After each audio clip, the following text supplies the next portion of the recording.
और अमित शाह की बहस हो रही थी। अच्छा, देखा ये गया कि अमित शाह जी ने थोड़ा सर खुजाया, उसके बाद कुछ गाली शब्द का जो है प्रयोग किया गया है अमित शाह द्वारा।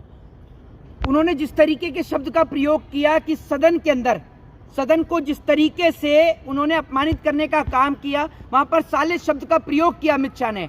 बड़ी बात यह है कि अमित शाह ये दिखा देते हैं कि उनका पिछला बैकग्राउंड क्या था। वो तड़ीपार थे, क्रिमिनल थे, सबको पता है, और वही वो आदत दिखा देते हैं आकर सदन के अंदर। बड़ी बात यह है कि वो खड़े होकर ये भी कह रहे हैं कि मानने वाले अगर मेरा कोई शब्द गलत हो तो उसको काट दें। मतलब अमित शाह बोले तो शब्द कट जाए, लेकिन अगर विपक्ष का कोई और नेता बोले तो उसको गोदी मीडिया लेमलाइट बना ले, उसको मुद्दा बना ले। आज देश की गोदी मीडिया की जैसे हलक से आवाज चली गई, जबान ही चली गई, गूंगी हो गई है देश की गोदी मीडिया, चर्चा ही नहीं कर रही, क्योंकि पता है कि अमित शाह तो उनके आका हैं, उनके गुरु हैं, जिनकी वजह से उनके घर का राशन चल रहा है। हिंदू मुसलमान मंदिर और मस्जिद नहीं करेंगे, अमित शाह के खिलाफ दिखाएंगे तो पत्रकार को उठाकर घर बैठा दिया जाएगा या जेल की सलाखों के पीछे डाल दिया जाएगा। वरना गौरी लंकेश का किस्सा तो आपने और हम सब ने सुना ही था, समझ रहे हैं। तो बड़ी बात यह है कि अमित शाह हो, चाहे बीजेपी के और तमाम मेंबर ऑफ पार्लियामेंट हो, रमेश बिदूड़ी हो, किस तरीके के शब्द का प्रयोग करते हैं, मुख्यमंत्री योगी आदित्यनाथ हो, तमाम लोग इनके ऐसे हैं। बड़ी बात यह है कि भारतीय जनता पार्टी आज सदन के अंदर अच्छे पढ़े लिखे लोगों को नहीं भेज रही। अच्छे पढ़े लिखे लोगों को तो बीजेपी टिकट भी नहीं देती, ये सिर्फ उनको टिकट देती है जो भाजपा में जो जितना लुच्चा है वो उतना उच्चा है।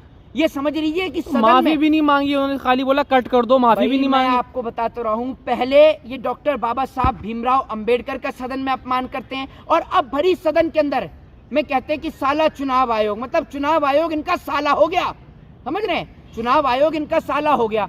अरे आप मुझे ये बताओ कि अगर चुनाव आयोग में कुछ है ही नहीं तो इतनी तकलीफ और इतना गुस्सा क्यों कि आप गाली मुंह से निकाल देते हो हैं, और भरी सदन में कहते हो कि मेरे शब्द को काट दीजिए।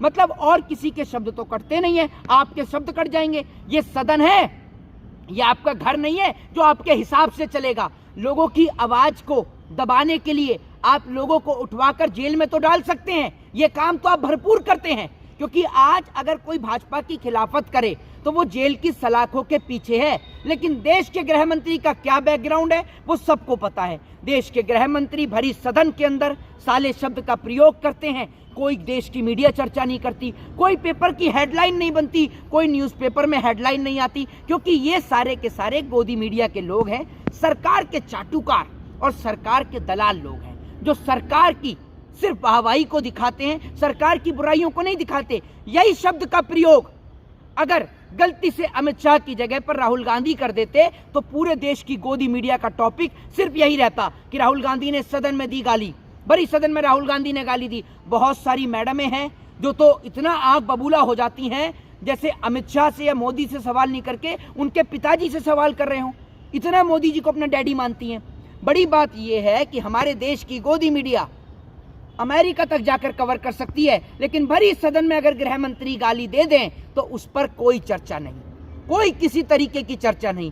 और बड़ी बात यह है कि देश के गृह मंत्री अगर गाली दें तो कोई दिक्कत नहीं, लेकिन विपक्ष का कोई नेता के मुंह से अगर कोई शब्द भी निकल जाए गलत तो उस पर पूरे देश में बवाल छिड़ जाता है। बड़ी बात यह कि जिस सदन के सत्र का इंतजार हम लोग कई महीनों तक करते हैं कि सदन का सत्र आएगा, नौजवान आशा में बैठते हैं कि हमारी आवाज उठाई जाएगी। अभी मेरी मुलाकात कुछ साथियों से हुई जो अग्निवीर थे, वो बेचारे आए हुए महाराष्ट्र से, अयोध्या से, यहाँ आकर सोच रहे हैं कि कोई उनकी आवाज को उठाए। तो ऐसे ही सदन के सत्र में लोग उम्मीद लगाते हैं कि आवाज उठाई जाएगी महंगाई पर, बेरोजगारी पर, जिस तरीके से देश में महिलाओं पर शोषण हो रहा है, यौन शोषण हो रहा है, बलात्कार के मुद्दों पर, बेरोजगारी की समापन पर। लेकिन मुद्दा कभी महंगाई का और बेरोजगारी का छोड़कर मुद्दा कभी समोसे का हो जाता है, तो कभी वंदे मातरम का हो जाता है, तो कभी इतना आग बबूला हो जाते हैं गृह मंत्री कि सदन के अंदर गाली दे देते हैं। इससे पहले इनका एक सांसद था रमेश बिदूड़ी, जिसने भरी सदन में किस तरीके के शब्दों का प्रयोग किया कि हम बोल भी नहीं सकते। और इससे पहले, ये कोई पहली खबर नहीं है, इससे पहले भी आप भाजपा के कई प्रवक्ताओं को टीवी चैनल पर बैठकर अभद्र भाषा का प्रयोग करते हुए देख सकते हैं। नीचे पजामा ना पहने हुए लोगों को आप देख सकते हैं टीवी डिबेट पर। तो नए नए नमूने भारतीय जनता पार्टी में भर्ती हैं, और ये नमूने इसलिए कह रहा हूं इनको क्योंकि इनको ना बात करने की तमीज और ना इनको इतनी समझ कि आपको पूरा देश देख रहा है। संसद की एक मुश्किल में मर्यादा होती है, और जिस मर्यादा में रख के उनको जो भी कोई सांसद बयान देता है, अपनी स्पीच देता है, लेकिन गाली शब्द का प्रयोग किया गया। क्या कुछ होगा अमित शाह के ऊपर? कुछ नहीं होगा। अगर यही गाली राहुल गांधी दे देते तो संसद के सत्र से उनको निष्कासित कर दिया जाता। संसद के सर और अमित शाह के ऊपर कुछ नहीं होगा। लोकसभा स्पीकर ओम बिरला संसद के सत्र से उनको बाहर निकाल के खड़ा कर देते। लेकिन किसी में दम है, किसी में दम है।